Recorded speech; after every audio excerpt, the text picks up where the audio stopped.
to get that goal in the final, especially considering the circumstances after the red card?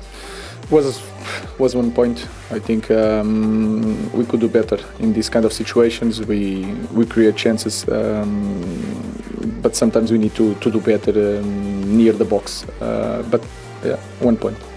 Yeah, when you say do better near the box, do you mean be more composed or more accurate or create more big chances? Where did you see? Because it was quite a different game from the Wolves match last week.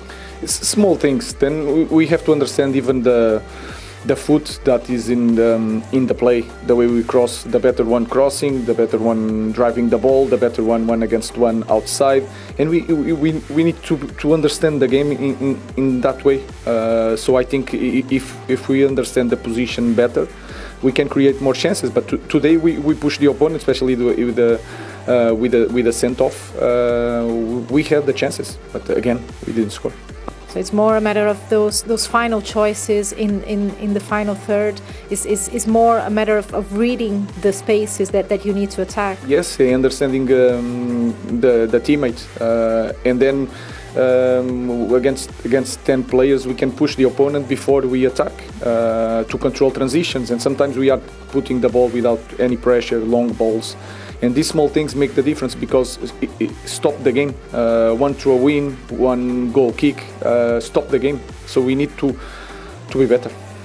You've been saying that it's not only about Rasmus Højlund scoring, but of course there is a bigger expectation on the striker to score goals. So what do you expect this goal to do for him in terms of confidence coming to these big games that you have in the semi-final? It's always important for a striker to score goals, but again, when we look at the game as a striker, it's not just goals. Of course, that is really important and massive, can change the game, of course, and it's a good boost. But the next game is a new history, and we have to go again. Yeah. What do you expect the team to take from this match? Because before the game, we were talking about intensity and how you want to raise the levels of energy and intensity.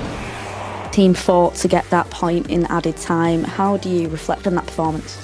It was tough in the beginning, high intensity pressure from the opponent. We had some difficulties there, but then during the game we were improving.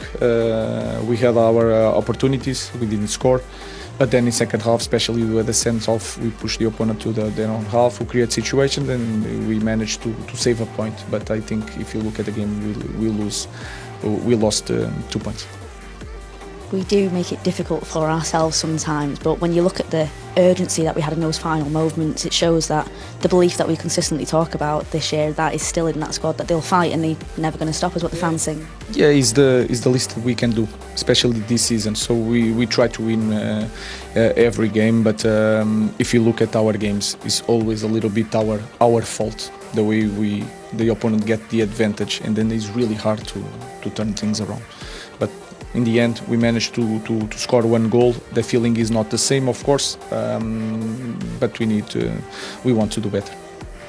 You mentioned that a goal added to Rasmus Højlund's tally. What does that do for him as a player? How much confidence does it give him? It's always important for a striker to score a goal, but it's just one goal. So Thursday we have a huge, massive game for us. So he needs to be fresh and ready to play and to score another. As you said there, it's full steam ahead to these huge 2 weeks that this club has. What is the plan for the next few days to recover quickly ahead of that game? It's like that, to use everything that we have in Carrington. They have to eat well, sleep well. We have to see the opponent. We have to understand what we can do better. These teams are quite similar in the high pressure, the way they press. So it was a good game for prepare one of the most important games in our season.